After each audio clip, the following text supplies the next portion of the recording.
आज के टाइम में जब भी आप बॉलीवुड एक्टर को देखते होंगे ना, तो आपको लगता होगा ना कि कितनी चमक धमक वाली इंडस्ट्री है। लेकिन हकीकत बात मैं आपको बताता हूँ, बॉलीवुड का अभी करंट में जो सिनेरियो चल रहा है, 99% मूवी है जो फ्लॉप जा रही है।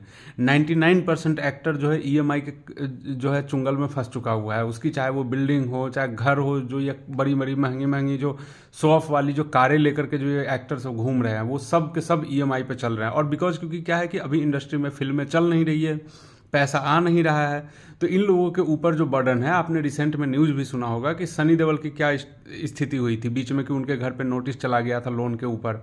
मतलब ये क्यों हुआ था? क्योंकि बॉलीवुड इंडस्ट्री जिस पे बात नहीं कर रही है, लेकिन वो बहुत सीरियस सिचुएशन में फंसी हुई है।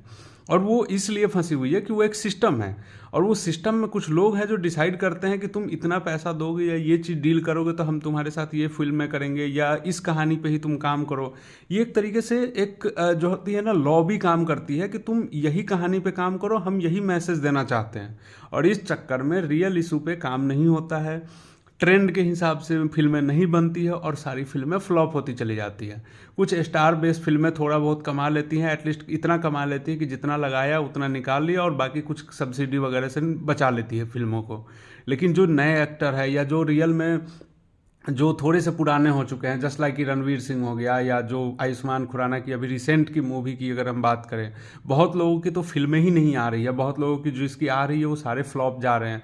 फिल्में हिट कौन सी हो रही है? जो छोटे बजट की है, जो नए एक्टर है, उनकी फिल्में हिट हो जा रही है बिकॉज ऑफ द कहानी, स्टोरी की वजह से। लेकिन जो बड़े एक्टर हैं वो एक ऐसे चुंगल में फंस चुके हैं कि वो एक लॉबी के तहत ही जो स्टोरी दी जाती है उसी पे काम करना चाहते हैं।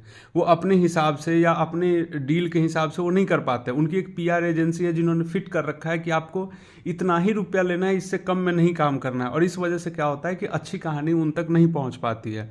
और उन्हीं के जगह पे साउथ इंडिया वालों को देखो, वो लोग अच्छी अच्छी कहानियां ला रहे हैं, राइटर पे इन्वेस्ट कर रहे हैं, और उस हिसाब से वो काम कर रहे हैं और अच्छा कमा रहे हैं। हजार हजार करोड़ तक की मूवी जा रही है। 100-200 करोड़ तो वो अपने लैंग्वेज में कमा लेते हैं, हिंदी वगैरह तो बाद में आती है।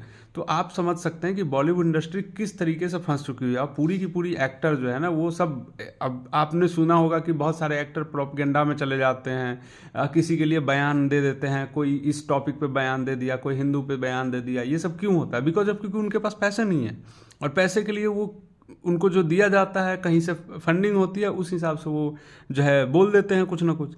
तो ये बहुत सीरियस इशू है, और आज के टाइम में अगर बॉलीवुड नहीं इसको ठीक करती है तो बॉलीवुड का बहुत बुरा हाल होने वाला है। दो चार एक्टर जिन्होंने पहले अपना बना लिया, रेवेन्यू है, रॉयल्टी है, उनका घर चलता रहेगा, लेकिन नए एक्टर के लिए बहुत मुश्किल हो जाएगा। नए इन द सेंस कि जो बीच वाले एक्टर हैं, नए वाले तो फिर भी अपनी फिल्में हिट करा ले रहे हैं। बाकी धन्यवाद।